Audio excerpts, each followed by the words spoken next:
Halo teman-teman, kembali lagi bersama onmaba.com. Kali ini kita mau bahas pengumuman penerimaan CPNS dan P3K tahun 2021. Kemarin telah diadakan sosialisasi peraturan pengadaan ASN tahun 2021 berdasarkan Permen-Pan RB nomor 27, 28, 29 tahun 2021. Berikut akan kami sampaikan ringkasan dari sosialisasi tersebut. Yang pertama yaitu terkait jumlah formasi. Calon ASN 2021 sebanyak 707.622 formasi, di mana terdiri dari P3K guru itu sejumlah 531.076 formasi, yang merupakan formasi terbanyak.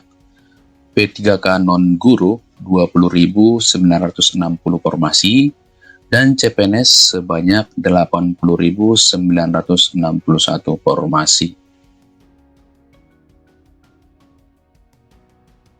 Untuk rinciannya dapat teman-teman lihat di layar berikut. Selanjutnya kita lihat untuk batas usia, yaitu minimal 18 tahun dan maksimal 35 tahun. Untuk beberapa jabatan tertentu maksimal 40 tahun. Untuk rinciannya mari kita lihat bersama. Syaratnya yaitu ketentuan umum, dia merupakan warga negara Indonesia, batas minimalnya 18 tahun dan maksimal 35 tahun. Untuk beberapa jabatan tertentu seperti dokter dan dokter gigi, dokter pendidikan klinis, dosen, dan perekayasa itu bisa batas maksimalnya 40 tahun. Selanjutnya tidak boleh atau tidak pernah dipidana dengan pidana penjara 2 tahun.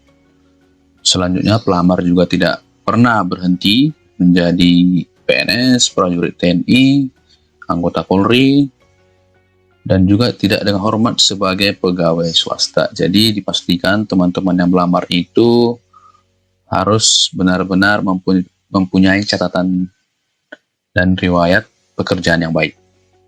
Untuk rinciannya dapat teman-teman lihat dari poin 1 sampai poin 9. Selanjutnya terkait ketentuan SKD PNS, di mana SKD-nya akan tetap seperti penerimaan CPNS sebelumnya, itu menggunakan sistem CAT-BKN, terdiri dari tes wawasan kebangsaan, tes intelijensia umum, dan tes karakteristik pribadi. Itu terdiri dari 100 menit ya durasinya. Nilai ambang batasnya berada pada peringkat tertinggi dari 3 kali jumlah kebutuhan jabatan. Contoh kasus nih, di Kota Batam itu misalnya diterima 1 orang saja. Ternyata yang mendaftar 5 orang, dan yang lolos passing grade ternyata ada 4 orang, yaitu B, C, D, dan E. Tetapi setelah diperingkatkan ternyata 3 terbesar yang merupakan 3 kali dari formasi yang dibutuhkan di jabatan tersebut, berarti yang lulus adalah B, D, dan E. Jadi teman-teman mohon dipersiapkan dirinya agar dapat mencapai nilai SKD tertinggi di formasi yang dipilih. Selanjutnya materi SKD dan PNS. Berikut merupakan update materi SKD PNS. Yang pertama itu TWK, itu bertujuan untuk menilai penguasaan, pengetahuan, dan kemampuan mengimplementasikan nasionalisme, integritas, bela negara, dan pilar negara. Tes intelijensia umum atau TIU itu bertujuan untuk menilai penguasaan pengetahuan dan kemampuan mengimplementasikan kemampuan verbal, kemampuan numerik, dan kemampuan figural. Dan yang terakhir adalah tes TKP terkait pelayanan publik, jaring kerja, sosial budaya, TI, dan profesionalisme, serta yang paling utama dan baru adalah anti radikalisme. Baiklah, selanjutnya kita akan bahas jumlah soal SKD. Jumlah soal SKD CPNS 2021 TWK 30 soal, TIU 35 soal, TKP 45 soal, total soal 110 dengan waktu 100 menit. Selanjutnya, ketentuan SKB PNS. Pelaksanaan SKB menggunakan sistem CAT-BKN, durasi pelaksanaan 90 menit. Dalam hal instansi memberlakukan SKB tambahan, panitia seleksi instansi harus membuat pedoman pelaksanaannya yang disampaikan kepada Menteri Pan-RB untuk mendapatkan persetujuan. Selanjutnya, ketentuan SKB tambahan. Untuk instansi pusat, dapat melaksanakan SKB tambahan paling sedikit satu jenis atau bentuk tes lain. Dalam hal instansi pusat melaksanakan SKB tambahan selain dengan sistem CAT, berlaku ketentuan sebagai berikut. SKP dengan sistem CAT merupakan nilai utama dengan bobot paling rendah 50% dari nilai SKB secara keseluruhan. B. Tes wawancara pada SKB selain dengan sistem CAT diberikan bobot paling tinggi 30% dari nilai SKB secara keseluruhan.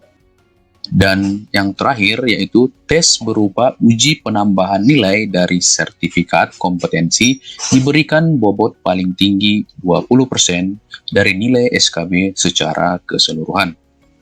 Untuk instansi daerah, ketentuannya adalah dapat melaksanakan SKB tambahan paling banyak satu jenis atau bentuk tes lain hampir serupa dengan instansi pusat.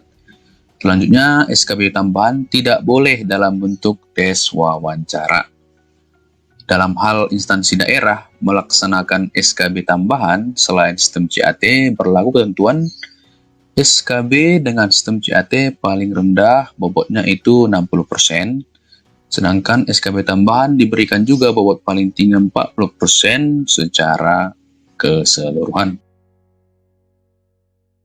Selanjutnya itu pengolahan nilai akhir seleksi, di mana bobotnya adalah SKD itu 40% dan SKB 60%. Untuk kasus tertentu, misalnya pelamar itu mempunyai nilai yang sama dari hasil pengolahan seleksi akhir, maka urutan prioritasnya adalah nilai kumulatif SKD yang tertinggi.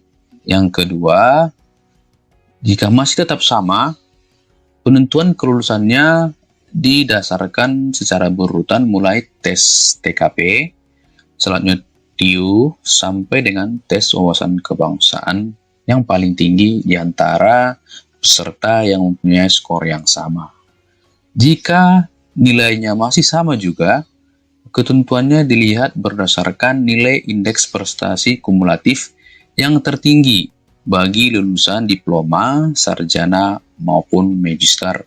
Sedangkan untuk lulusan SMA sederajat berdasarkan nilai rata-rata yang tertinggi yang tertulis di ijazah.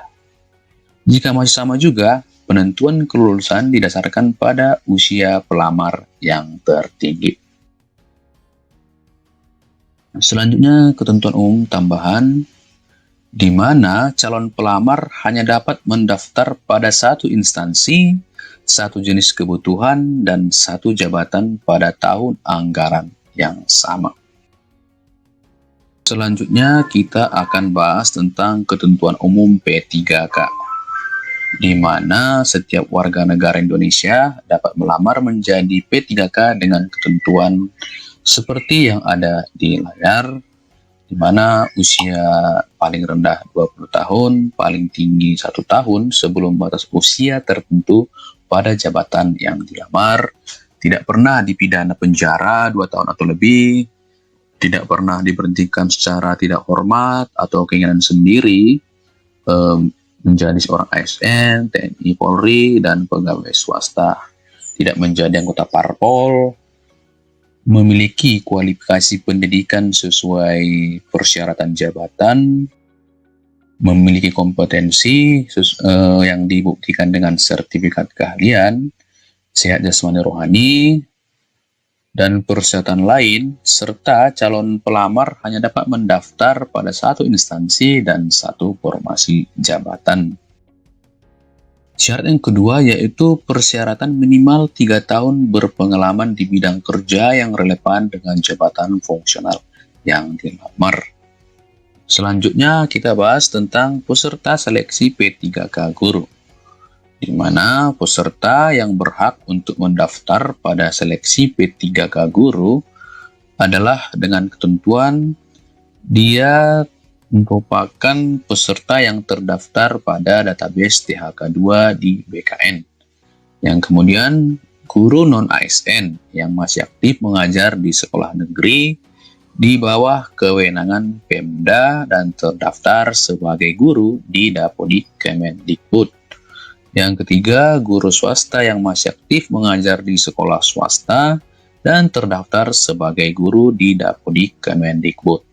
Dan yang terakhir, lulusan pendidikan profesi guru yang belum menjadi guru dan terdaftar di database lulusan pendidikan profesi guru Kemendikbud.